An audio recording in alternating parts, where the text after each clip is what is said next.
moments of triumph and moments of failure. Entrepreneur isn't necessarily like a job title, it's a mentality.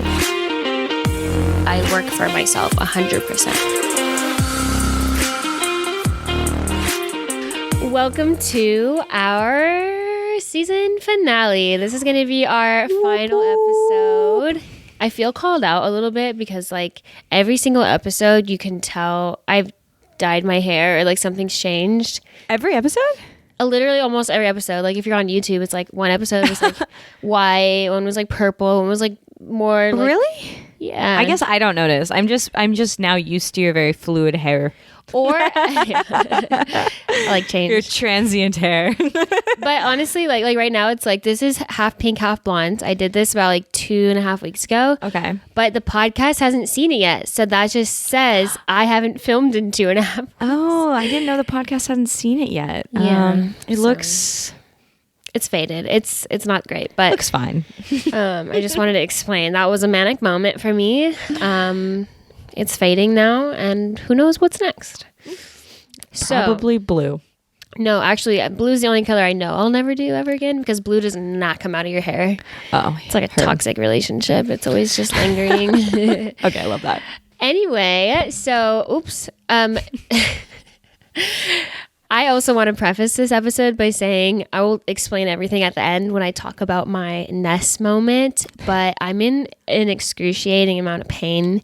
And so if you see or hear me make any weird noises or like facial expressions, it's me trying to contain the pain I feel. So just gonna like preface the episode like that. And I also wanted to start today's episode by asking Jeana a question. Oh, okay. Jeana, do you have, I actually don't know this about you, but like, do you have any fears? Like, what's something that scares you? Like, are you scared of spiders? I don't know. I'm pretty much a brick wall when it comes to like heights don't get me. I love roller coasters. I love bugs. I love dirt. I mean, I guess murders get a little scary. Like if there was one here. Okay, I mean, but but that's like totally irrational. I mean, like what's like your irrational fear? Like I only have one, and you know I can't say it. I'm tough. I don't know. I'm tough as nails. Not a lot. I was gonna say not a lot of stuff like actually like scares her. Yeah. So I was curious, but I do think I have something that might scare you. Do you have fear of failure? I mean, come on, investing all your time and energy and money into something. Do you have that fear that you're just gonna fail? Is that like, do you have that?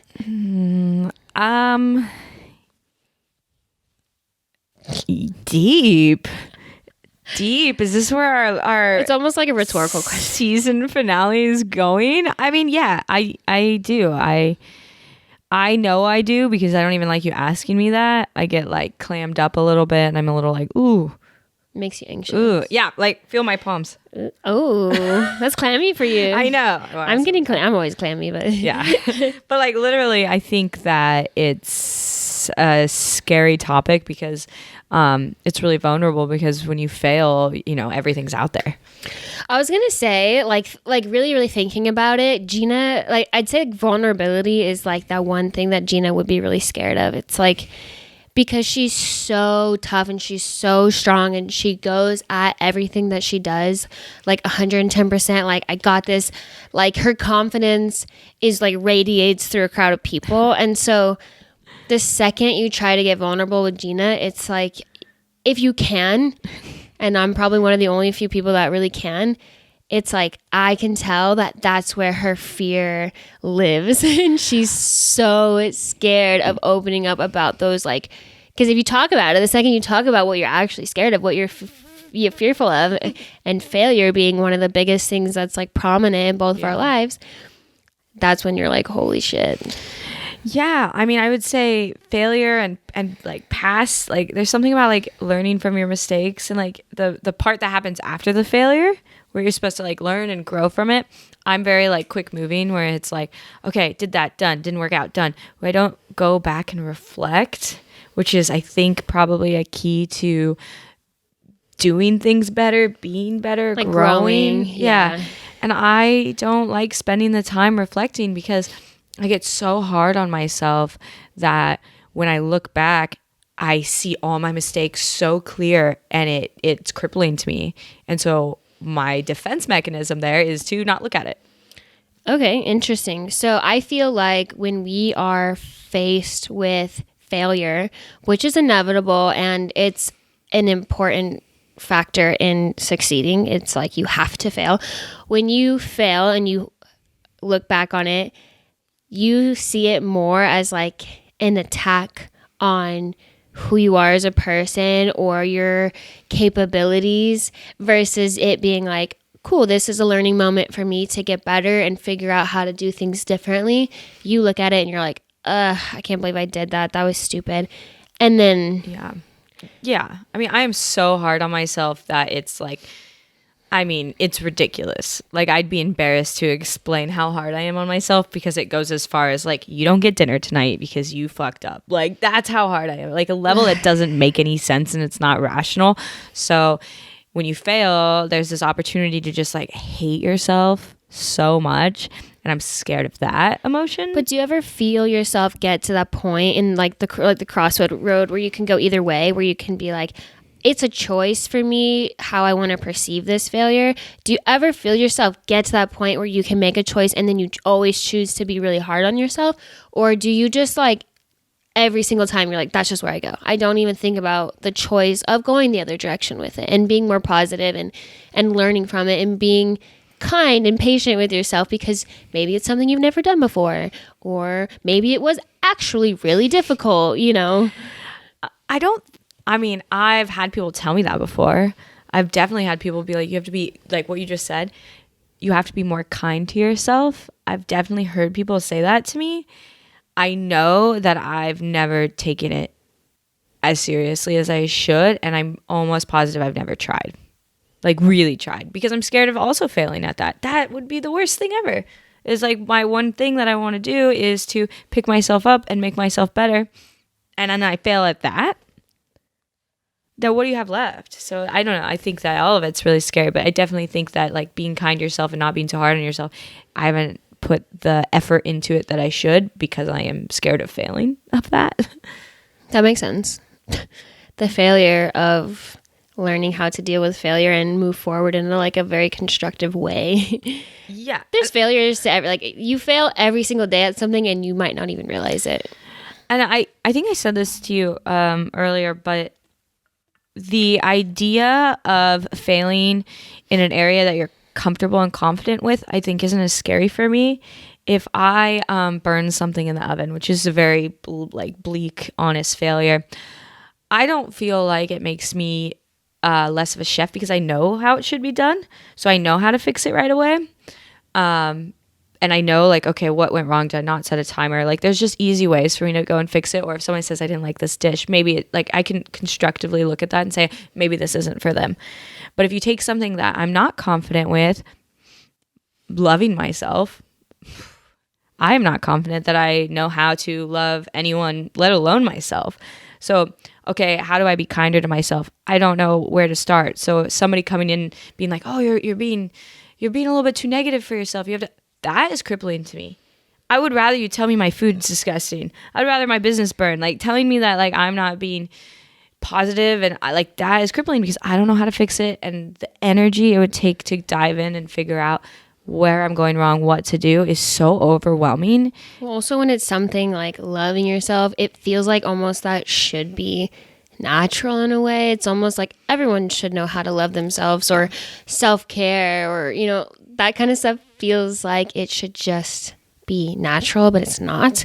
Versus like for me, something I struggle with, I totally get what you're saying. Like something I'm good at, if someone was giving me a critique, it's like, okay, yeah, like you're right, I could do better. I'm not that hurt about it. It doesn't feel like too much of an attack because I'm good at it. I'm confident in that. But if it was something I was actively working on being better in and someone came in and was like, you suck at that, that would make me never want to try again, you know? So yeah. It is difficult. For me, one thing I'm trying to be better at is like content creating. And and putting out, pieces of content that are relative to what social media needs to grow and engage with people. And for me, it's like, it's so complicated to stay up with the trends and what's popular and trying new things. Even just downloading an app and figuring out how to use an app, I'm just like, ugh. So if someone came in and was like, you did that wrong, or like you just totally missed the whole point of this trend, I would never want to try again. Yeah. Ugh. So totally get that. There's a difference. I do believe we have a choice when facing failure or facing like critique. It's like, do you want to take it one way and do something really positive with the failure and learn from it and grow from it? Or do you want to sit there and be like, man, this isn't for me. I suck. I'm never going to do it ever again. I think that's like the deep, vulnerable part of failure, because people don't want to admit that it's usually the latter. They don't want to ever try again. Yeah. They'll prevent themselves from ever trying because they don't want to feel that way. But like we mentioned, it's like, what is the worst case scenario for failing? Really, if you think about it, like take something specific that you're scared of failing at, your business. Just say you put all this time, money, energy into opening your business and you failed. Are you more scared of the feeling of failing and sitting there and being like, damn, I failed and I let people down and people are looking at me and I couldn't do it? Or are you more scared of the feeling of what comes after failure, of trying something else or trying again? What is actually more scary? Because I think 9 times out of 10, I'm more afraid of just that feeling, that momentary feeling of like, damn, I couldn't do it on the first try. And people are looking at me and people are judging me and people care. And I care what people think. Like, it's deep. Like, yeah. Yeah. And I guess because, like I said, I don't think I'm scared of that much. Because when you're talking about that stuff, like, I don't know, I am scared a little. I guess I'm more nervous that I will make a mistake and lose $300,000 towards this restaurant. They will fail and I'll have to restart. But that's not that scary to me. Like the idea of starting over? Yeah. Not with a restaurant. It's not that scary. The idea of like, putting myself out there and trying to open a restaurant at 27, although I know that's ambitious, like failing that seems like honorable to try. I think that in my issues, which I think a lot of my fear comes from my self-worth and my ability to try and fix that, like my fear to try and fix some of the mental jargon, because I'm so good at putting it off. I'm scared that if I try that and I fail, that the outcome would be even lower than where I am now, would be even more self-loathing than where I am now, would lead me to a darker, deeper depression than where I am now, would lead me to a place where I wouldn't want to try or potentially wouldn't want to live. And I've felt that before. That is what I'm scared of. Yeah, I do agree with that. I feel like the self-worth diminishing from failing is so real. And I know it's so easy to say something like, I don't care what people think about me. I live my day, like every single day. I'm like, I go places, I do things. I don't care what people think about me. But the second I'm put in a position where I do care, like creating content, I care what people think, because if people like my content and people like my products, if what I'm putting out in the world, that's my livelihood. That's how I'm going to make money. So I need to care. And the second I care and I allow other people, like I'm putting myself in that vulnerable position for other people's opinions to affect my livelihood, that has the power to diminish my self-worth. And that feeling, that fear of coming back and trying again after people didn't like something I put out, that I know that is what I'm scared of. That feeling of being so low and being like, how do I want to try again? Yeah. But obviously something as big as opening a restaurant, maybe it only is open for a month and then it has to get shut down and you just lose all your money, whatever. Like we don't even want to speak that into existence, but like something so time consuming and so expensive to start, that obviously would put anyone in a really deep, dark place. Yeah. But what about just failure? Like I'm mentioning, I know you're trying to also do content creating and smaller aspects. Like what if, okay, perfect example. We did that event last weekend and the spectator viewership like just wasn't as high as we thought it would be, which ultimately meant like less sales for Jeana. She didn't make as much money with her food. Not enough people bought it. People came up to me asking for tacos when I don't serve tacos. And it kind of gave you this like wow, people really don't want my food. They don't like it. Don't care enough. It makes you. It kind of has a hit on your self-worth. It does. And I think that as you were talking, I kind of realized something, and I actually think this could potentially be true for you. Somebody not liking my food or not wanting to give me money actually doesn't hurt as much as me feeling like I made the wrong call and I bought too much food. I didn't do the research. I didn't either market it enough or push the marketing. I trusted in the wrong people to give me the information. I didn't do my due diligence to make sure that I had a more educated opinion on how much food to bring. So simple, but it's like, well, that's a big money making cost. And I could have spent the time to either market or figure out who my people are going to be, like, or just decide I'm going to run out and take less food. Like there were decision making there. And I feel more disappointed in myself than I do judged by anyone there. And it kind of makes me think like with you and your content, even though I know we're talking about like other people judging us, do you think that there's a possibility that if somebody says, oh, this is crap, you're actually not worried about their opinion? You're worried about how their opinion is going to make you feel about yourself.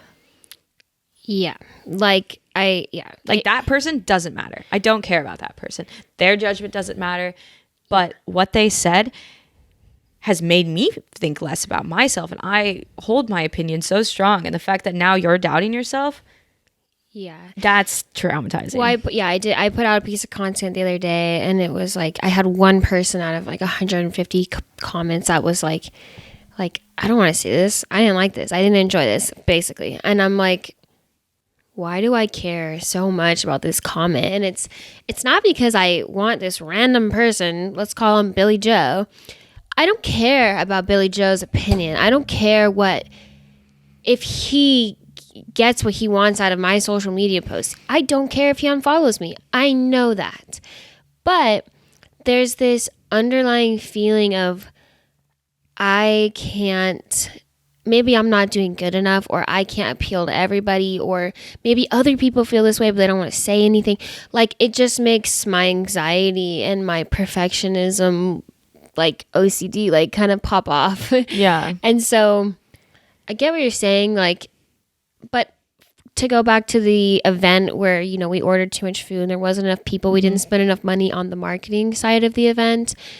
The failure with that is not realizing the importance. Like if it was an event we all threw, we could have all marketed it. Yeah. But you were the one investing a lot of money just to be there. Yeah. So the failure is not realizing the parallel between the investment in your products and the investment into marketing. That's a failure. But if you never took the time to look back and realize that was the failure, then how do you prevent that in the future? And you can look at that and be like, I'm an idiot. I don't ever want to throw an event again because obviously I don't know what I'm doing. Or you can look at it, analyze the whole situation, everything, and be like, you know what? If I had just spent 30 minutes and made an Eventbrite ad or a Facebook ad, marketing the event, posted one picture on Facebook, whatever, hired influencers, whatever, to talk about it, then that same investment of time and money into the marketing side would have probably made everything better. Hopefully.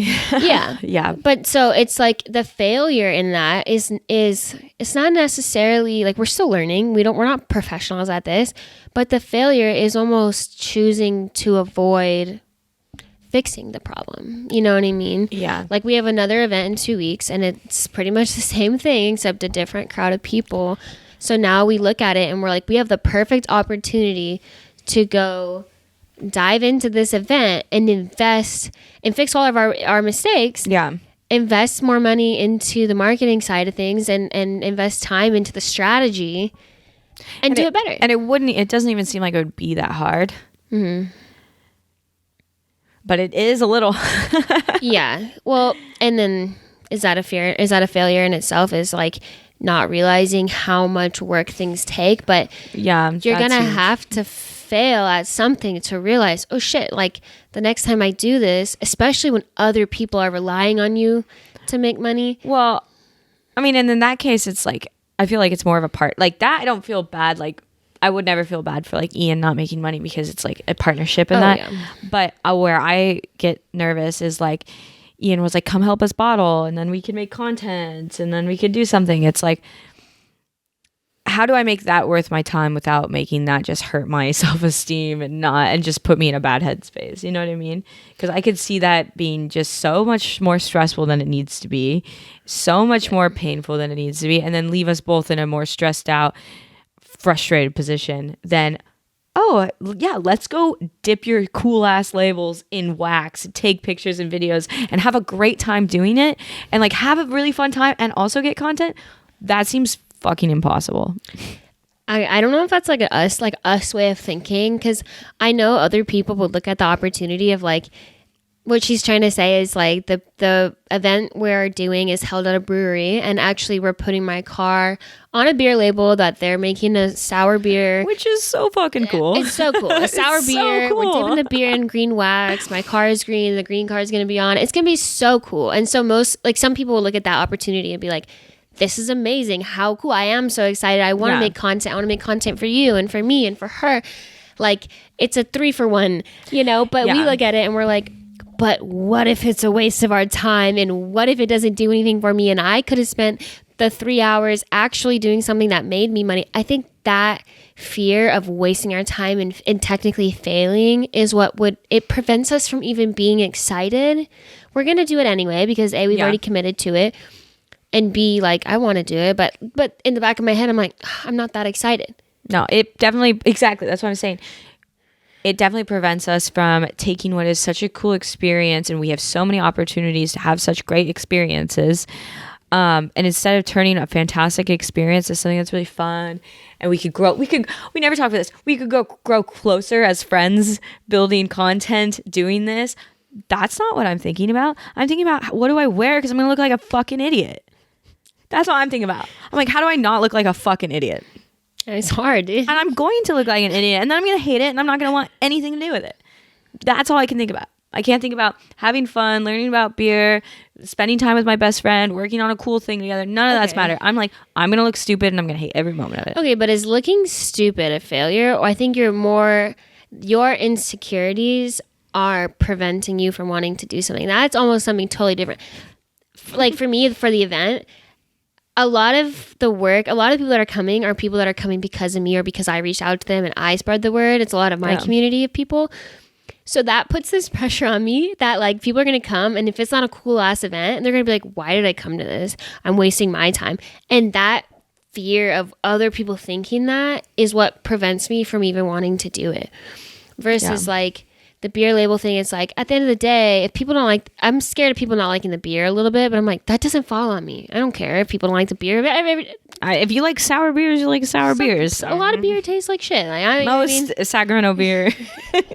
But most sours taste like shit, so it just like, I don't care about that, but I care about people coming and being like, there's 6 people here, 50 cars, and half of them suck, and your products suck. You know what I mean? I just like, I'm in my that sounds fucking horrible too. I guess that is a little bit of insecurity, but I think that's insecurity too. But what if, and this is me trying to find a solution to the fear of failure, using our example that's going to be so prominent in the next 2 weeks. What if everything between now and the event, everything that could give us that fear of failure, we just take head on and we go, fuck it, what's the worst that could happen? Right? Like, we do the content creating. In my head, I'm like, I'm going to create ass content and it's going to flop and I'm going to waste my time. who fucking cares? I'm gonna create that content, like hoping to fucking fail. Yeah. I'd be like, give me this green bottle. Let me dip it in this wax. Let me get a little messy. Let me fucking waste my time. I don't care. Yeah. I want to look at it like that because at the end of the day, I want to focus on that experience being something that meshes both of our businesses, which is fucking cool. Yeah. It's an experience as best friends, as business owners. I'm networking with new people. I like, why would I let my fear of failure ruin that moment? I don't want it to. And anything else that has to do with the event that could cause me to have fear of failure, fuck it. Yeah. You know? Like, I don't want it. I don't want that. Yeah. I mean, I'm right there with you. And I think that I'm at a pivotal point in this conversation because I think you're right. I think that I am less scared of failing, like not selling enough food and somebody, well, like with yours, I'm not doing my normal oyster. I'm not even bringing oysters. Yeah. But I'm super excited about the food. And I am so overly confident that everyone will like it. Mm-hmm. Like that doesn't, and I've been to these, like I've been to car events and it's like everyone waits like 45 minutes for a chicken nugget and it's like oh, shoot. the standards are so low For this event. The standards are so fucking low that I know I can do good. We're doing like a car meet, which is like my world, like Japanese fusion cars, cuisine, and then the beer. And I told her this might not be the best audience to do your normal food because I don't know if it'll sell very well. So I told her it'd be really cool to do like a Japanese fusion food, something out of her norm, which, okay, you're putting yourself in a vulnerable spot out of your norm. Obviously you can cook other food, but still it's like, this might not do well, you know? So there is that little bit of fear of like, yeah, I mean, that's fun for me because it's like, that's the only thing that's so far been exciting about this event because first off, the menu looks awesome. We're going to do like chicken katsu and pork curry and hand rolls and tempura and like soba noodle bowls. Like I love eating that stuff. Like, and it's going to be awesome. I know this community hasn't seen such good food. Also, this is like something you're confident in. It's something I'm confident in. I'm bummed because I'm doing all this cool stuff and I'm not going to get an opportunity to do this kind of cool stuff for a while. So what hurts me is that I'm not going to take pictures of fucking anything. I'm not going to take a video of anything. I'm not going to document anything. I'm just going to make food and serve it, which is what I'm good at. And I'm not going to push myself in any of the other directions because I'm too scared of how to do it. I like that. No. That's literally the epitome of my life. Like I there's two sides of it. There's a side that I know we both have that's like a little bit overly ambitious, right? So we're like, I can do it all. I know I can create content. I know I can create a whole new food menu I've never done before. I know I can invite people. I know I can, if I really wanted to, I could do this, that, and the other. But when it comes down to doing it, that fear of it not turning out the way you want it to, or it not being good enough, or you just not being able to do it, you're going to feel like you're not good enough. And you're going to feel like just an imposter. You're gonna feel like a piece of shit, and you don't want to feel that way, so you just won't even try, which is failing. You're so scared of failing that you won't try, which thus means you are failing. And it's a giant fucking, what do they call it, catch-22. It's a loop. It's a never-ending spiral. You have to fail. So instead, I prompt you, sorry, I'm like getting hyped. I'm like kind of yelling at her, but also like revelations happening. Take that problem, right? And find the solution. So the solution to this problem of being like, I want to create content. I think it'd be cool to have like this unique type of styling of food on my page to show my diversity, to show what I'm capable of, to show how cool this event is. I threw it and I did it with my best friend. Like whatever you want to showcase, challenge yourself to find a way to make that happen. And if you truly feel like you are so scared of doing it yourself because you're going to fail, don't do it yourself. Yeah. And that's what I talked about earlier before we started filming is I said, photography for me is one of those things where I know I have a $2,500 camera. I can take pictures. I have lights. I can take pictures. But every single time I do it, I hate it. Yeah. So at the end of the day, my solution to that specific problem is I'm going to outsource my photography. And so instead of trying, because I keep trying and I keep not liking it, and you're scared, like, I'm not going to have time to do all of this, and I'm going to, like, only film some of it, or it's going to look like shit. I'm not going to have time to do it right. please reach out and connect with someone that is able to do it and be at the event and to snap photos. And even if it costs $100, just have someone come out and film it for you. Yeah, but that's not the issue. The issue that I've been paying people like $500 here and $500 there to do it, and then I hate what they did, and I'm like, well, I can make something I hate. $500. I was paying a certain somebody. I don't even want to say it. I was paying many people monthly. I've done this a couple times. That's kind of like my limit for marketing, and it's not even like that they didn't work hard or they didn't do something that's good. It's just it. That's hard. I mean, that's why so like when I tell people are like, oh, I want to get a tattoo. Oh, this guy's local. I'm like, it doesn't matter if they're local. You need to find someone who every single tattoo they put out, you like it. Yeah. And that's the same thing with content. It's like they're an artist. They have a specific style. If you don't like their photography or videography or TikTok style. Well, but that's also the difference is I'm not very into TikTok. And this one person, her TikTok skills are awesome. Boom, boom, boom. Like they just look so good. Everything's great. But what I'm looking for is like just different. So have you ever tried like giving an example of what you want? Like just Yeah, but I mean, you probably know how hard it is to be like, oh, I'm super undecisive, have no idea what I want. This is kind of like 6 things I'm thinking of, and especially when you're not like switched on creative all the time. Like yeah, and also I don't like you've been in. I would almost say you've been in content creating for like over 6+ years now. Yeah, I mean maybe more. I had film in high school. So. Okay, so you've been almost 10 years you've been content creating. And I still hear you struggle every once in a while to communicate your vision to somebody. And you've been doing this for 10 years. I've barely even kind of little bit doing it here and there for like a year. And I absolutely do not know how to communicate what I need to people. Delegating. Good old delegating. Now, I could tell you how to, do a fish and cook a dish exactly how I want. How do you do a fish? Okay, I was gonna say scale a fish, but I didn't want to gross you out, but Thanks. so then I changed it to do. I could, butcher a fish and things like that. I can teach because I've spent 14+ years practicing it. But to explain somebody, this is how I want to be photographed. I can't even. Donald tried to take a picture of me, and I was just like in tears. I'm like, you're making me look fat, or I'm fat. I don't know the difference. Why, when I hold a camera like this, do I look decent? And when it goes like here, I feel like a frumpkin, dude. It's the worst. First of all, no. That's like a real thing, though. Like, angles really matter. I mean, angles change everything. They can change how big something looks. So shooting something from down low up is going to make it look ridiculous. Also, it's just not attractive. Like, the only people that look good being shot downward up are like really skinny every people. Time you hand a camera to someone, they're like, no, I always tell them, like, am like, shoot down. Like, I know I'm a tall bitch, but get on your tippy toes. Because that's my best angle. Like, and you've also been practicing. Like, you can tell when you look at the camera, you're like, yeah. and I'm like, I mean, shit, this episode is like dabbling on just like the whole different topic of insecurities. And like, that's totally fine. Like, we all have insecurities, and my I guess they do kind of go hand in hand because I'm so insecure with my skill set. I'm like, I know I could be better at filming. Like, I watch these podcasts back and I'm like, why are they not crystal clear? Like, my camera should be better. I never learned the actual technicalities of film. Like, I'm one of those people that's like, I know the basics and I bought an expensive camera and I expect it to work.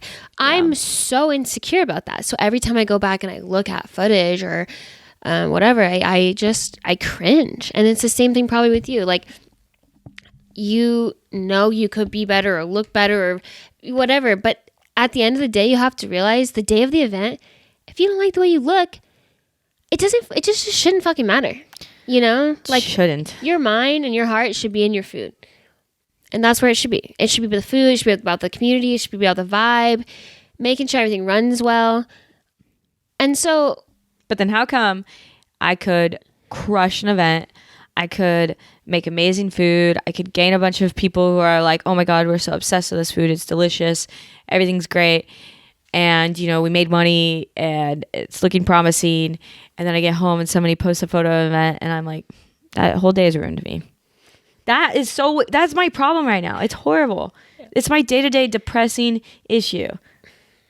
So do you think that has more to do with like just like how you look? Like, is that, I think that ever since the show came out, Instagram has changed for me. yeah. And I think it's Yeah. affecting me really negatively. Yeah. I mean, Because I don't think I ever did care. And now all of a sudden I'm like, oh my God, I'm looking up like freaking liposuction and modeling agents or modeling classes to show you how to pose your ugly face. Like that's what I'm spending my time doing instead of what I used to spend my time doing. I was looking up new recipes and looking up cool, like I'm literally spending my time on stuff that I don't want to spend my time on. And I don't know how to fix it. well, I think social media, again, a catch-22.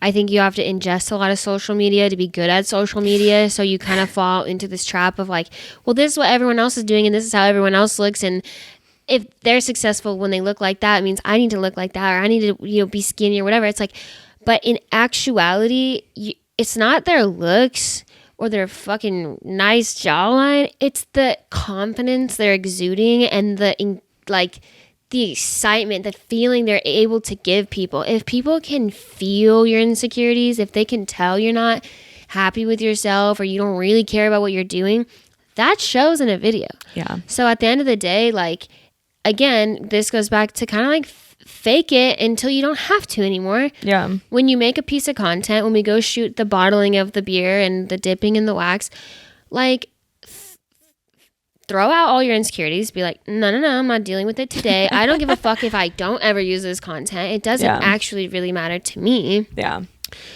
And go out there and have a good time. And be like, I'm just doing this for me. I'm bottling these beers. I'm having this experience. I'm learning something. I'm bringing people along on the journey with me. But at the end of the day, like, I only want to practice my confidence, my passion, my energy. The second you care about how you look and you're like, oh, but make sure you shoot this side and make sure you know what I mean? It ruins everything. It ruins it. Instantaneously. You'll ruin the experience. You're not going to like the content. Yep. But remember that video we put on my personal page and like it was like the audio of like, remember we were like pouring the drinks into the wine glass and it was like, who is more likely to break up with the dude? And you like pour that video. I was like really insecure when I watched it back. I was like, oh, my laugh is so ridiculous. My mouth was like, just like so ridiculous. And I watched it in the back. I'm like, oh, I'm not going to use that. But when we tried to film a second one, and the second one, because we had already heard the audio, it was more forced and our reaction wasn't genuine. I fell in love with the first one because it was so genuine. Yeah. It was cute. You could tell we were actually laughing. Yeah. And like thinking about it in the moment. Yes. We were in the moment. Yeah. Like present. So that to me is like the only thing that should matter. In the moment, if your heart and your mind is in something 110% and you're not focused on how you look, it'll come off so much more like fucking genuine. Yeah. And maybe you won't like every photo. That's okay. You're fucking head deep trying to make your sushi rolls and your fucking soba noodles. Like, I don't know. Hire a woman photographer. Women know the angles. Okay. Yeah. No, I agree. And I think that that's important. And I want to challenge. I don't think I'm going to get it right every time. And I think I'm going to fail at learning to love yourself. That's what I'm saying. Yeah. Is I'm scared to fail because all the tools are right there. It's don't look around, look inward. Don't battle other people, battle yourself, build yourself up. Instead of clogging the narrative with all these things that's like, oh, this is what I should be doing. This is what it would be better if I did this. Instead of clogging your narrative with all that, like just focus on where you are now and what's right in front of you and just keep pushing that way. I think it would be so much healthier and so much more fun. You know? Yeah. No. I just am scared to do it. For me, for a long time, like as someone who did modeling and who is on YouTube, I'd work on my cars. I was so insecure about my weight and it showing up on the camera. And so sometimes I'm like, I just don't even want to film. Like I would get frustrated at how I looked. Totally. And now I'm like, just looking back, I'm like, I just don't fucking care. Like I didn't want to sound stupid. I didn't want to look stupid. I didn't want to look like I didn't know what I was doing. I was so scared of people not liking my content, of it not being useful or relevant, and people didn't care about it. that I just stopped doing YouTube. And that's why I've taken such a long break. But I'm also at this point in my life now where it's like me choosing to not create content because I care so much about what other people think is a fucking giant failure. And something else I wanted to touch base on is the weight of the fear of failure versus the fear of regret. And what I mean by that is right now, is it heavier to deal with the repercussions of failing at something? Like, what are the cons to failing at putting out a YouTube video that nobody likes? Okay, maybe my self-worth goes down a little bit. Maybe I embarrass myself a little bit, whatever. But in 5 years from now, I'm completely irrelevant. No one knows who I am. My social media went down the drain. Nobody cares. I'm going to have this immense feeling of regret that I didn't just push past that feeling. And I didn't just keep trying. And I didn't just keep working on myself to get better, to make my content more educational or informative or whatever I wanted it to be, to better my photography, cinematography skills. Why didn't I push back past that feeling of failure and just try to succeed? Now I'm going to deal with the heaviness of regret. Yeah. And I think that's so much worse. And do you want to look back 10 years from now and be like, I didn't get content, I didn't get memories because I was insecure. I was scared people were going to look at me and be like, this isn't perfect. Yeah. I think the idea of looking back and being like, oh yeah, I was there, I just didn't get enough photo. Yeah, and I think that would be probably heartbreaking. That's how I know a lot of women feel that way, like when they're new moms and they put on a little bit of weight or whatever, They don't take those photos with their kids because they're like, I look fat, I look gross, I don't want to take photos. And then their kid's 10 years old all of a sudden and they're looking back like, I don't have any memories because I was so insecure. Yeah. And you know how heavy that regret's going to feel. Like your kid's never going to be young again. So I challenge both of us to push past that feeling of insecurity and that fear of just utterly failing and being like, make fear a character in front of you that you can look at and just be like, fuck you, I don't care. Yeah. I want to look at you in the face all the time and push past. Yeah. And I think that's what it takes. Because actually, nobody really fucking cares what you look like. And if they do, no. I do. But I always think you're beautiful. Your energy is what makes you fucking badass. Yeah. And so if you hide behind the insecurity of your physical looks and you don't let that inner beauty just fucking shine, you're going to struggle. It doesn't even matter if you were, and that's the other thing. If you were just the most gorgeous woman on earth, biased opinion, I think you're pretty close. But even if you were, people would hate you. Do you understand what I'm trying to say? People would fucking hate you because you're too beautiful. So really, there's no winning. Yeah. It's all relative. Like, you just need to be confident. You need to have purpose. You need to provide people with value. And that's it. Yeah. And I think that if I can't find a way to do Instagram content in a way that makes me happy, because honestly, I could just do my restaurant Instagram and open my restaurant and go that route and stop with the Jeana stuff. If I can't find a way to, I think, make content, do content that makes me even an ounce happy, I just don't think I can do it. And I don't want to quit, but at the same time, it's like... The thing is, though, like, I look at your life, and if all you were doing was working at a bar and you didn't really do much else that was interesting, I'd be like, yeah, okay, well, your life's kind of boring. Like, what are you really going to make content about? No offense. But your life is so interesting.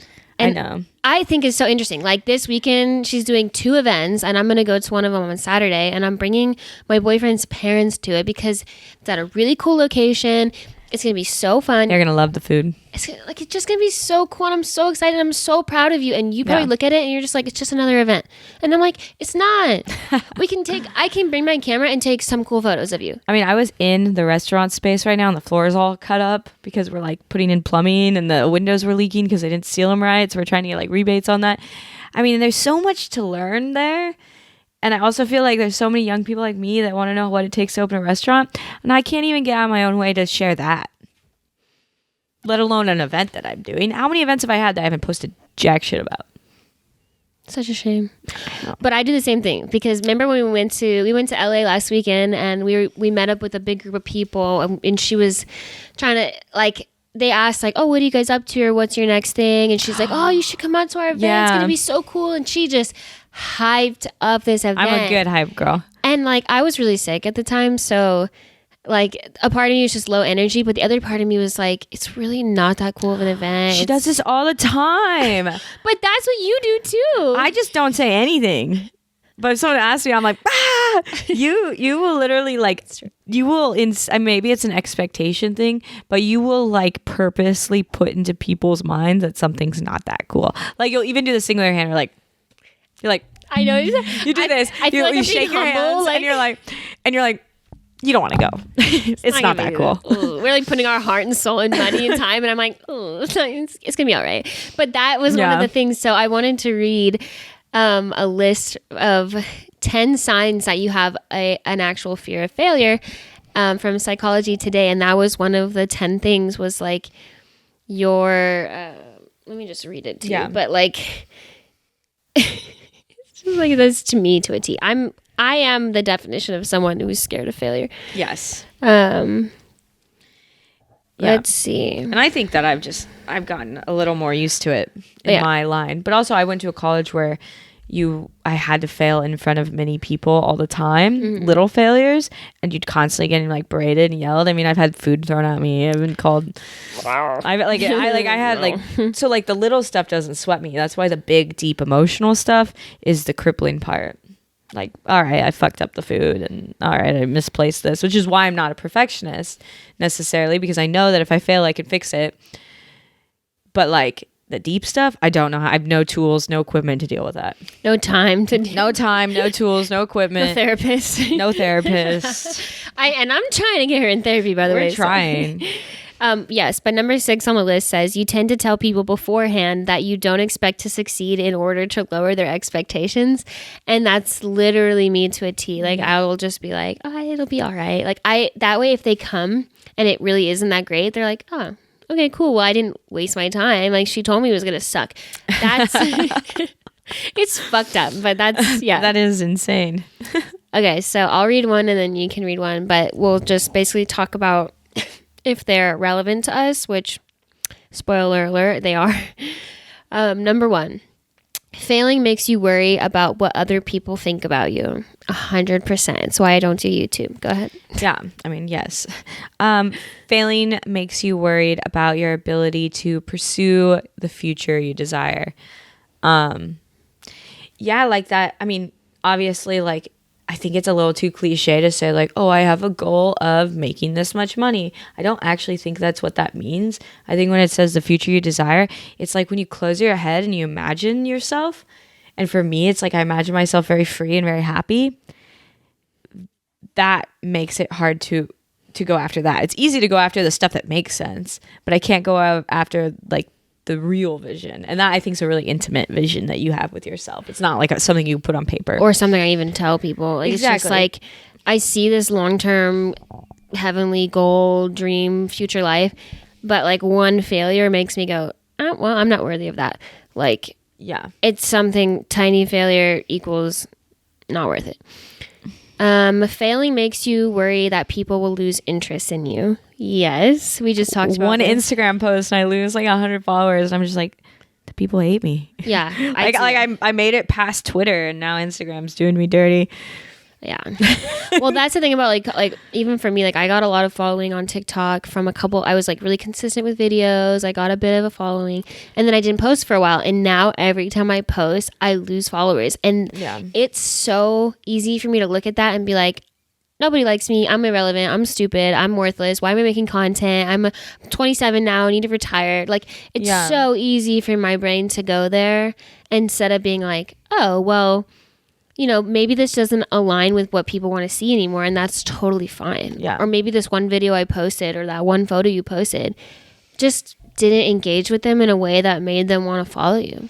Yeah, which I think is okay. And I think that it's hard to give yourself pats on the back for where you are now. Because I don't think I ever gave myself enough credit for getting past all the hate I was getting after the show. Like I never had a moment and said, we're through the thick of it. Good job. You lived. I never had a moment where I gave myself any credit. I've just still been clammed up. Like, okay, they're still out there. They still hate me. You know what I mean? No, I know. 100%. Like, I'm still just like, they could attack at any moment. yeah, exactly. So I don't think that I haven't even dealt with that. Yeah. So, which we need to. I know. I have a lot. I told you. I texted you this morning. I'm depressed. Failing makes you worry about disappointing people whose opinion you value. Wait, you skipped number 4. All right. Well, you go back to number 4 next. Okay, failing makes you worry about. Okay, and now I feel like I'm disappointing you, and I do value. Stupid. That's like me when I coughed in the car. I'm like disgusting fucking bitch. No, it wasn't cough. It was a burp. It was a burp. Oh my god, I hated it. She hates when she burps. She's like, I'm such a stupid bitch. I'm like, I belch like a dude, like all the time, and I'm like, thanks. Okay, so whose opinion do you value? Like your dad, like you value his opinion. Do you feel like if you made a failure in your business, he would look at you and be like, what the fuck? Get it together. Or someone else. No, I'm worried because I feel like a lot of the people around me have put a lot of trust in me. And so if I just like lost it all one day and just like, ooh, the feeling of other people being like, you could have done better, but you chose to get drunk last night and now it affected your business, and I invested my time in your business, like that disappointment they had, like, oh, it hurt. yeah, that I'm scared of. I don't get that a lot because I think most of the people in my family are way less committed than me. Yeah, so I don't think that's I feel bad for my sister because I probably make her feel like that all the time. I don't think there's anyone that like would care if I failed. Like, I don't think very many people would notice if I failed. I think I'm the hardest on you. Yeah. Out of everybody, I think I'm the hardest on you because I'm always like, what are you doing? You notice when I fail when I don't try. Yeah. But I'm thinking more like if I tried and I failed, I don't think there's a fucking person in this world that would ever be like, man, I'm disappointed. Your content sucked. Like, you tried and you failed, you loser. Like, nobody would do that. Like, I think the only way I'd be really disappointed in you is if you were like, somebody is going to take care of me. I am no longer going to work or push to any goal. That I think I would be disappointed in. But besides that, failing, pushing, not being able to get up on time, like none of that. So yesterday when I was making the TikTok thing and I was trying to do the auto captions and make it look pretty and align with our theme, my boyfriend walks in and he's like watching over my shoulder and he goes, did you make that? And I was like, yeah. He's like, that's so good. It looks so good. It looks professional. Like, I really, really like it. And I literally sat there and was like, like, I literally could cry thinking about it. Like, it just, like, that moment was so special for me because I was so hard on myself and I sat there for an hour just like hating it and I'm being like, this sucks, no one's gonna watch it, like, it sucks, bitch. And I did it. Give me a high five. I'm telling you to stop crying. It's so emotional. No, but it's just like the little things about running a business where it's like something little can break me, but something little like that can make me want to push and like try new things. And like, it's so important to focus on, even though I posted it, like I made it and it looked great, it looked fine, I got it to my phone, I uploaded it, I posted it, and then I fucked it up because the words were blocked by the top of the Instagram thing. So you can't even read the words. I wasn't going to take it down and repost it. Like, I don't like reposting content because I heard it affects the engagement. But I literally sat there and I'm like, I actually fucking failed. Yeah. Even if I was proud of myself for doing it, I technically failed. Yeah. And so I had that moment to sit there and be like, am I going to be upset about this? Or am I going to be proud of myself that I pushed past it? I learned something new and I'm proud of it. And I made someone proud. And I did that for us. And like the next time I go to make one, it's going to be 10 times better. And if that doesn't make people understand the gravity that we put on one tiny... We just had like an 8-minute conversation on one post. The highs and the lows. And we teared up.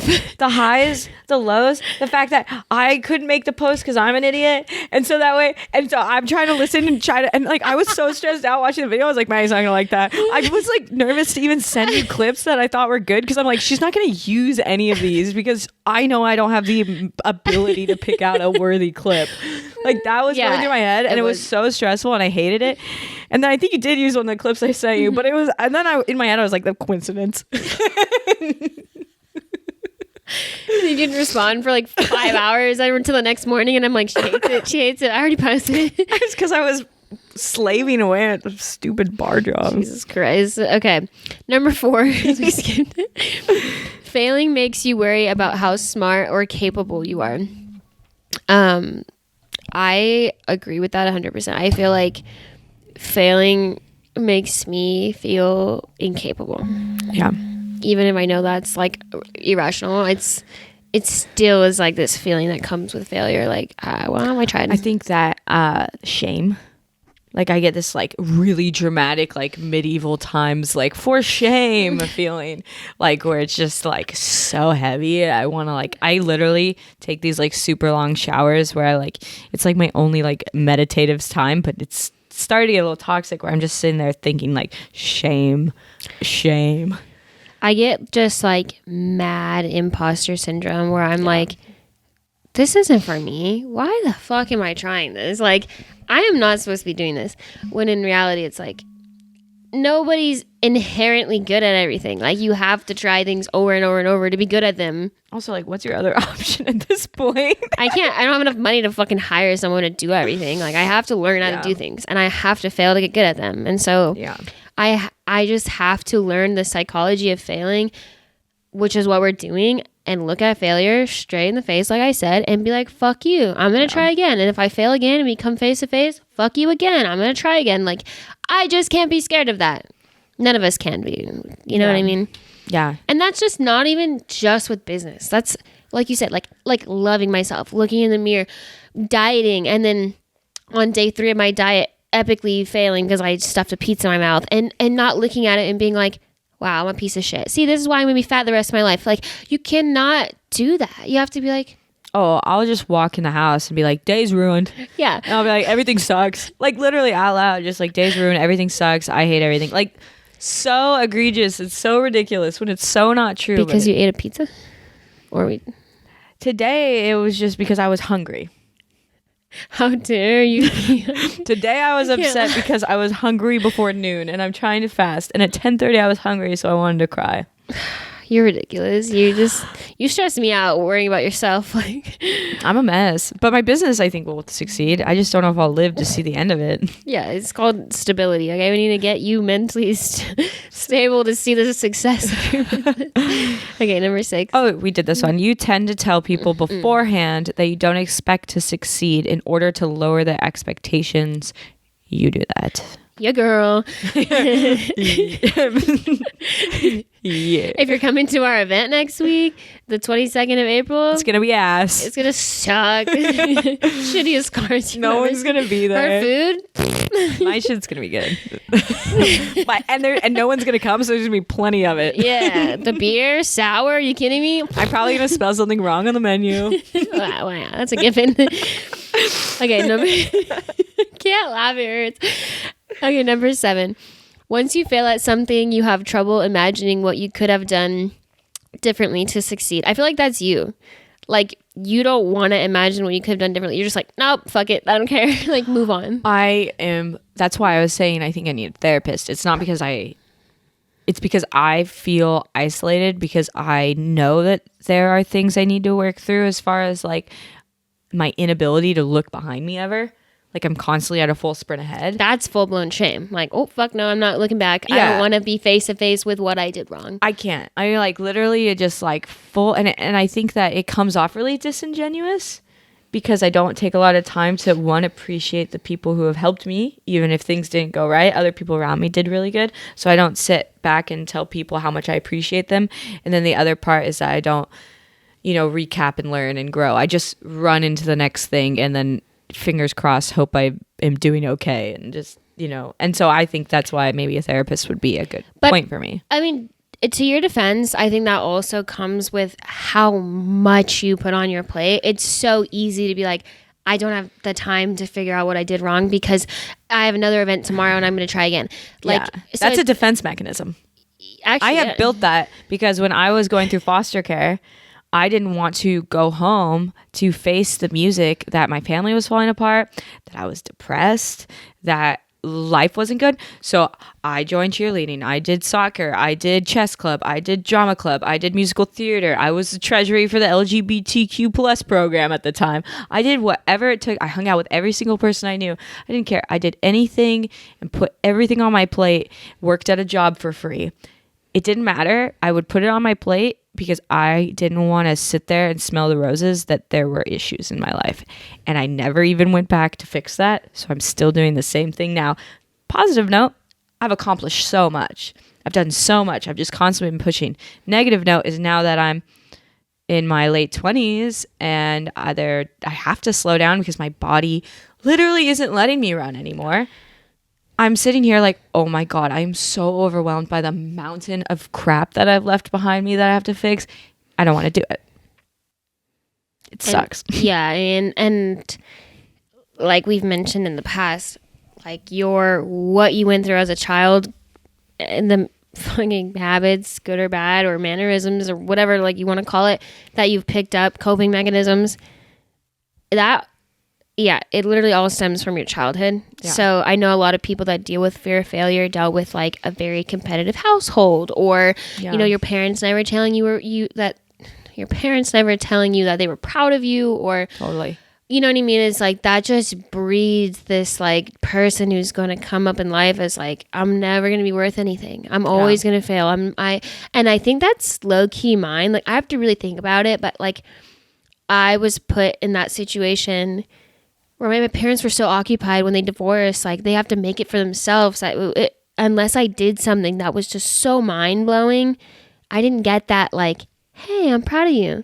Oh, you edited this video? That's great. I didn't get that. And so it was always like, well, what do I have to do to get that? I'm never going to be good enough. I need to push and push and push. You're like, oh, I've got to get into this big school, or I got to move to LA, or I got to do something dramatic and crazy, or nobody's going to notice me. Yeah. And I also it also came out as sort of like rebellious. Like I wanted to do something different, like dye my hair bright colors, because at least that way people would acknowledge me for something.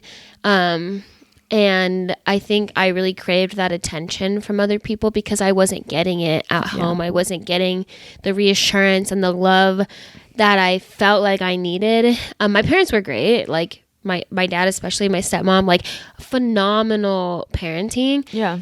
But that emotional attachment and that like, I don't even know what to call it. Like the psychological aspect of being a kid and needing that reassurance from your parent. I didn't have that. Well, and I think that it's unfair, and I want to speak to all the kids who didn't go through foster care in this moment, because I think people in your situation where you're like, oh my God, I had two loving parents. Like, why should I complain? But it's like, it doesn't matter what your background is, where you come from, because those affirmations can come from anywhere. You know, I know kids that went through the foster care system that have that have more confidence than we'll ever see. You know, I don't think that those necessarily define you, but I do think that when you go through something in foster care, you get to use it as a crutch, which I try not to do. But I know a lot of kids that went in the same program as me who every time they come up to something they can't do it. I don't know how. I was in foster care. Yeah. I might have a horrible life. I can't do anything. You know, and I was so scared of that now I did the reverse opposite, where I just disown my lower half of my life. So I look at somebody like you and I say, it's unfair that you don't get that boost of confidence. Like, no, look at how much I've overcome. Because even though you didn't have this big dramatic storyline, you still overcome so many things. It's just not as easy to point out, you know? Yeah. It's just not all black and white. Yeah. No, and I'm sure like there's a lot of people like me who's like, oh, my life wasn't that bad. Like, again, like yeah, they do the hands. It really wasn't that bad. But then it's like through therapy is when I realized, like, holy shit, like the way my mom was with me, it made me have these habits and these self-doubts and like these things that I just have to live with, that I got from her, someone who never went to therapy, who had a horrible relationship with her parents. It's passed down. It's generational. Yeah. And if people around you in your close circle aren't healed, or they're not learning how to heal, or they never learn to love themselves, you don't really ever learn that. Yeah. And so, like, for example, I don't know if this is super relevant, but I was just thinking about it yesterday. I picked my mom up to take her to get her back surgery. She was there overnight, and I picked her up. My mom just had back surgery. She's been super ill for a really long time. It was kind of a risky surgery for her. And I bring her home. She's in a lot of pain. I sit her down, and then I'm like, all right, I'll see you later. Like, I love you. And I'm like, what is wrong with me? Why don't I have that like ability to want to be like, embrace my mom and be like, I love you so much. Like, I'm so happy you're okay. I don't have that. Yeah. Like, it's very hard for me. And that's because I didn't have that as a kid.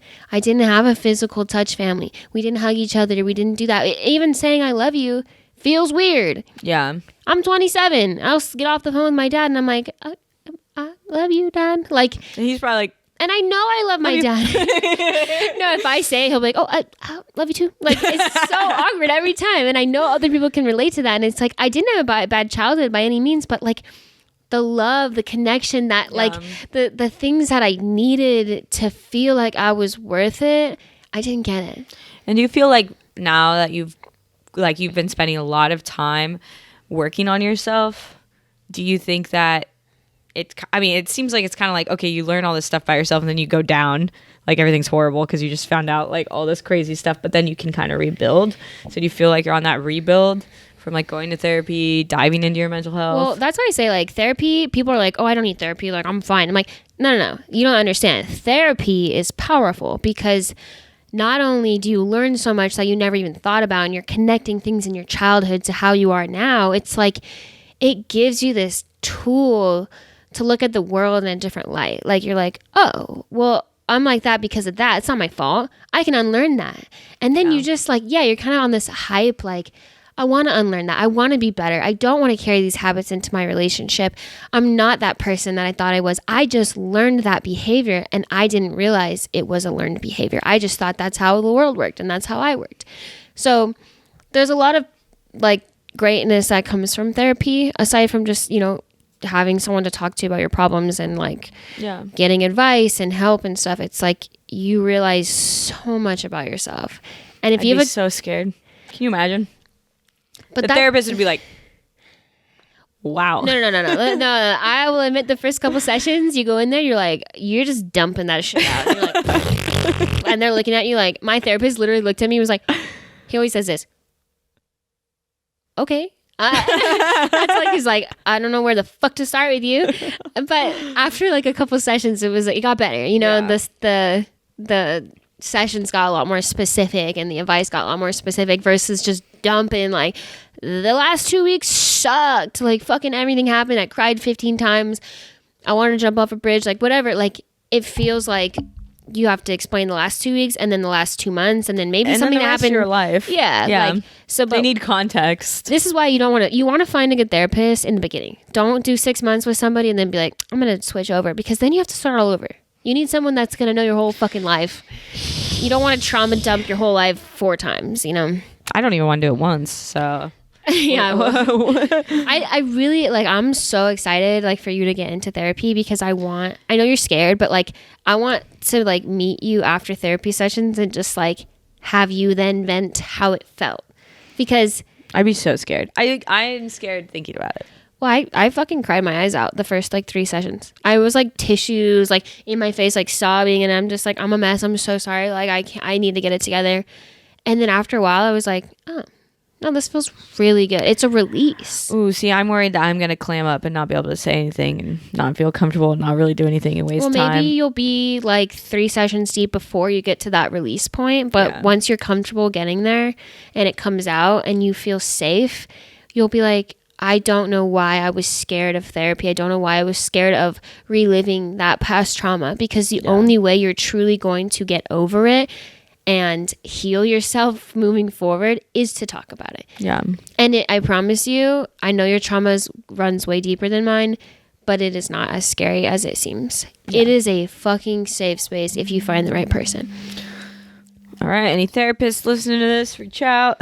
Behavioral help. I have real bad insurance. Hey, we have the same insurance. My guy's horrible. available. He's just in Ranchos. You have to do like Zoom sessions. Yeah. All right, let's check my notes. Let's see. Okay, we did those. Okay, one piece of advice. So we already talked about this kind of, but like one piece of advice for, okay, if you're wondering, you got this far in the podcast, you're like, great, I have fear of failure. What do I do about it? Like, you talked about it. No, that's what just the me. fuck? Okay. You're like, what do I do now? This is what I'm doing. I have one piece of advice, not much else. If you want more advice, I'd just do some research on it.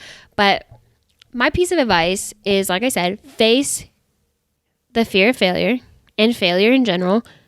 Face it head on and look at it, personify it, and be like, great, nice to meet you. Let's hang out. I want to get comfortable with failing. Yeah. Because I want to feel the growth. I want to feel myself push past this and not fear you anymore. And so what someone said, I was watching this TikTok, she goes, give yourself permission to fail. And that's something that you literally have to like almost switch on in our mindset. Yeah. You know, you're so scared of it and you'll just push past and be like, I don't want to talk about it. But Yes. you're like, fuck, all right, I want to avoid it. But like if you go into our event, like I said, or the bottling of the beers, we go into it and we're like, all right, we're making content we never really made before. I know we're probably going to fail, so fuck it. Let's fail really hard together. Yeah, and having a fun experience, because at the end of the day, you could just not use the content, but you can't get that experience back. And who knows, maybe you'll hate the content in the moment. You'll be like, damn, like, I really don't like the way I look. And then in a month or 2 months from now, you look back and you're like, wait, it really wasn't that bad. And I could still use the content. I could put it in this reel. I can, you know what I mean? And so it's like just creating and pushing yourself to create, even when you feel uncomfortable and you feel vulnerable and you feel like nervous and you're so scared. Like, what's the point? Just film it. Whatever your fear is. I mean, there's so many fears, but like that's just what's relevant to us is like the content, the social media, and putting ourselves in front of people to just be fucking judged. Yeah, that is what is so scary for us.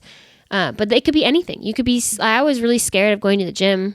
Like I'm still scared. I have a gym membership. I pay fucking $40 a month. I'm so scared of like looking like an idiot every time I go in there. But see, and that's weird because I do pole dancing. I go into those pole dancing classes once or twice a week, and tons of people look at me, and I'm like in undies and a bra. And you're fine. And I'm totally fine. I don't know why that's easy. Maybe, but it's like you said, you're confident in it. You've been doing it a while, and you're good at it. And I think I actually enjoy it. It makes me happy. So even when I fail, I'm like, I'm going to get better. I love the idea of getting better because it makes me happy. You're not scared of if they're like teaching you a trick and you have to go upside down, handstand, whatever. You're not really scared of falling because you're like, I know at the end of failing is success and I'm going to be so proud of that. Yes. So why can't we see that in every other aspect of our life? The fucking success at the end of the rainbow. Yeah.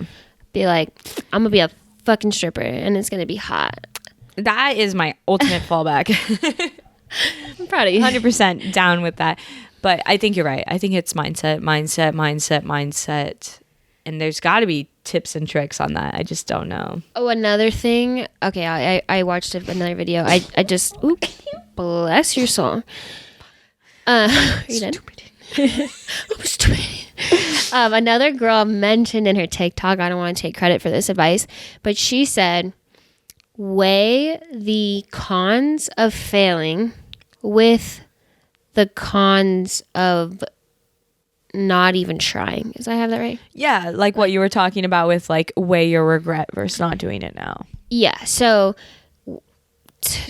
for example, just to go back to like the content thing, if you're making a piece of content, what the cons to making it and it flopping is, I'm going to embarrass myself. It's going to suck. It's not going to do well. I'm going to waste my time, whatever. And then the con of not trying to make the content is you're not going to put yourself out there. You're not going to get discovered. People aren't going to buy your products. People aren't going to find out who you are. They're not going to find out about your restaurant. Like that seems so much more detrimental than like a piece of content that flopped. Every day there's billions of pieces of content being uploaded. And it's got to flop. Yeah. Yeah. And you only really need one viral video out of how many to make you successful. Yeah. So the only way to become successful is to try and to fail and fail and fail. But don't look at it as a failure. Like for me, I'm like, if I can get myself to the point of, conceptualizing a piece of content and producing it and putting it on the internet, it doesn't fucking matter how well it does. It should not matter. Yeah. What I should be proud of is that I got to that point. I passed the fear of failure and my insecurities, and I fucking did it. And everything else that happens after posting it, that's not on me. Yeah, you did the part. So there's no point of sitting there looking at it blow up or not blow up or be successful or not be successful. So what we do is we'll sit there and we'll, stare at the piece of content and be like, okay, is it? That's the worst. How many views is it at? How many likes is that? How many comments? How many, you know what I mean? And then we value our self-worth based off of how well it does, instead of being like, I fucking did it. Hell yeah. Posting it. We're getting margaritas. We're partying. I'm conceptualizing my next idea. Doesn't that sound better? That sounds like everything I want. Fuck yeah. It sounds so much better. So that's what we should do. Every time we post a piece of content, we get a margarita after. I'm down. We'll fix our insecurities with alcoholism. Or like chips and salsa. I don't know. Well, I think even just, taking a moment to celebrate it and be happy and hype each other up. Well, it's the celebration, because there is something to celebrate. It's the celebration of pushing past all the shit. Everything else doesn't fucking matter, because the second you start focusing on your next project, your next piece of content, your next event, that's what that's where your attention needs to go to be successful. It doesn't need to engage with the people that comment and stuff and push people to share it, but there's no reason to be hung up on how it does, how it performs. Just hope your next piece of content, you love it even more. You put a little more effort. You learn something, so it's better. See yourself growing and be like, oh, look at how more consistent I've been. Yes. Then be ultimately I was telling my boyfriend too, I'm like, I really want to get a new lens for my camera, but it's like $2,000. Mm-hmm. And he's like, wow, that's really expensive. And I'm like, yes, but I want to get it when I reach 20 pieces of content or 20 YouTube videos. So reward yourself with consistency to prove that it is worth. And I love that. And I think reward systems help because a lot. I don't deserve it right now. I'm not even posting. I'm not consistent. Yeah. I'll put $100 away every single time I post a video. And when I get to 20 videos, I'll have $2,000 and I can go buy it and be like, yes, I'm excited to have a lens, but I'm so fucking proud of myself and I deserve this. Yeah. And if that takes 4 months, fuck it. Probably will. That's 5 videos a month. That's a lot. It'd probably take 5 months. I was going to say 1 video a week. That's a lot. Is a lot. But people do it. That's a fucking average posting schedule for content creators. Yeah. Which is 2 times. Which is why I think we're taking a little month break to get all of our ideas together. Bitch, I'm on month 5. I've been not posting. Oh, I mean a month break from podcast. Oh. Yeah. To get up season 2 ready to go. Oh yeah, no. Yeah, definitely the season 2. We need a little break. We need a plan. We need to get our shit together. And then we're going to come back season 2 Yeah. I don't know. Well, it'll be a surprise. Better mugs, better. I want to end this topic on a quote from the lovely Steve Harvey. Ooh, love Steve Harvey. Tag. Quote unquote. You got to get it wrong to get it right. Snaps. We love you, Steve. And Steve messed up the most out of everybody. He bounced back and everyone still loves him. He announced the wrong name at Miss America. Really? Girl. I didn't see that. I'm sorry. I don't know why. Is this okay, so a couple years ago, no, it was before COVID. The year before COVID, Miss Universe, sorry, not even Miss America, Miss Universe, he was lucky enough to be the host. Super cool, very awesome opportunity. He read the card wrong. And when he announced the winner of Miss Universe, he announced the loser. Why do they have bold names on the cards? That's misleading. Because it's first place, second place, third place. And he mixed up second. He just did it wrong. So he knows what it's like to do a huge public failure. Yeah. And this guy's still out there doing his truth. So I'm hats off to Steve Harvey. You got to do it wrong, do it right. That's absolutely right. What is this? I'm like, praise. Praise. I only know the clap. Sorry, that's how everyone is at his show. What show? Oh, the Steve Harvey show? Yeah. I never really watched that, but I should. Do you want to end this on our nest of the week? Yes. Do you have yours? Oh, yeah, you do. So like I mentioned in the beginning of the episode, I have, what did I say? I'm in a lot of pain. I've been sick for 3 weeks. I had some infection that turned into bronchitis that I was a coughing fit. I was coughing all the time. And I'm pretty sure I just strained, they call it the intercalational I'm butchering that. Muscles in between your ribs. They're strained and bruised or whatever, like what happens when you cough too hard. And it's been like super painful. I've been to urgent care twice. My doctor has no availability for like 2 years, but it's fine. And last night in my sleep, I sleep ridiculous. I'm not even going to explain it, but just think like, oh yeah, just like ridiculous. a nightmare. Yeah. And I turned and I twisted while being like kind of stuck in the blanket in between dogs. And I turned really aggressively and I just tore something in my left side muscles. And I woke up in pain and I started bawling my eyes out and I felt like I couldn't move. I couldn't sit up. I don't even know. I looked at my boyfriend and I'm like, he takes sleeping medications. I was like beating on him like, I think I'm dying. Like, it was so bad. Anyway, my Ness at the moment is like, I've been just a fucking mess for 3 weeks. Sick. She went to Beyond Wonderland with this cough. I went to a rave and I was like, it's fine. It's just a cough. I don't think it really got worse from that, but like, if anything, it got better because I was telling you not to cough. You probably saved your ribs a little bit because you coughed a little less. Yeah, alcohol probably helped. No, but like I don't know. It's just been so bad. I'm still kind of congested. My ribs hurt so bad. I was driving on the way over to Jeana's today, and I'm just like, the movement of the car just felt like it was just ripping it. Yikes. So my Ness of the week is just, of the last 3 weeks, has been just being sick and like in pain and feeling like, even today, like she's like, you need to go home and lay on your back for 24 hours. Yeah. And you literally looked at me like, impossible. I'm like, no, you need to kick dogs away, boyfriends away. 24 hours. Like, it's like ice hot. I'm like 21. I guess I'll be doing my taxes. I haven't done my taxes. That's also a Ness. Ooh, that's super Ness. Super Ness. You got a couple Did you know that? No, did you know that Sacramento is in a state of emergency? Oh, I know. So it gets extended technically. Whatever. I will procrastinate until I die. All right. Fair enough. My taxes are done, so at least I'm not that big of a Ness. My Ness moment was yesterday because we are in the process of trying to get our liquor license, and I've been waiting on this really important phone call from ABC that basically signifies I have to basically verbalize that we are okay with the rest of the investigation going forward. And I thought they were going to call on Monday, and they still hadn't called, which I was like stressing out because that needs to happen in order for this like 4-month paperwork to go through. So I'm like waiting on pins and needles. And of course I expect them to call within business hours. But I didn't look up that they were open till 6. And I decided to pick up a shift at the bar because I need money. Because I am a weirdo, went to work early. So I was at work at like 4:45, like just getting ready to go to work. And I look down and I'm at the bar. I'm like getting ready. I'm like moving glasses around. And I get a call and it's ABC. And I'm like, oh my gosh, I have to answer this. And so like I went outside to answer the phone call and let them know. And this is for getting my liquor license.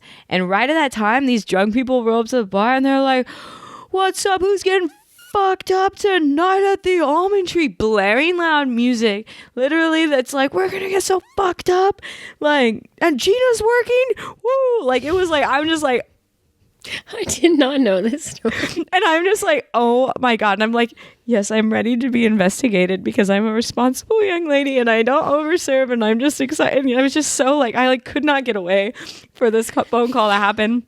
And like it happened, whatever. And then I go, and then I'm just like, oh my gosh. And then literally I'm like looking at my phone. I've got all these emails that I should have responded to. I'm like, I'm just going to put it away. I just got to get through work tomorrow. It'll still be there tomorrow morning. And then I get a phone call from my other boss, Akmal, which is like a consulting I'm doing. He's like, we're out of chicken wings. Can you go to the store? I'm like, no, I cannot. I've got emails. I'm bartending. And so I was just like, oh my god, like literally 4:45, everything just like hit the fan for like 15 minutes. We're getting fucked up. No, literally, and I'm just like, that is the worst timed. Because normally I'd be like, hell yeah, shots on me, let's go. And they're like, what's wrong? I'm like, the fuck up. Get inside. That's so funny. I didn't even do that. Yeah, I have so many little moments like that every day. You know what's funny? It's like, do I stink? Does my breath smell? Because you fucking migrate away from me. You're like literally out of the frame. This is 2 weeks in a row. Well, because I was like this, and then I was like this, and then my butt hurt, so then I was like this, Now you're in the fucking plant. Getting head massages from the. See, this is better. Podcasts like this. I'm just so depressed. I want to Hope you're talk about my therapist. feelings. This is why you need to look at the YouTube. This is cute. This has also been our longest episode, and I've just enjoyed it because it's our last for probably a month. Yeah. So I want you guys to have, you can make this 2 parts. So you pause it halfway through and start They again. ain't gonna make it 2 parts. I'll end the YouTube video with just like a collage of photos of us. They're like a Another fucking 15 cute song. Well, catch us back here in a month. And in the meantime, reach out to us about what you want for next season.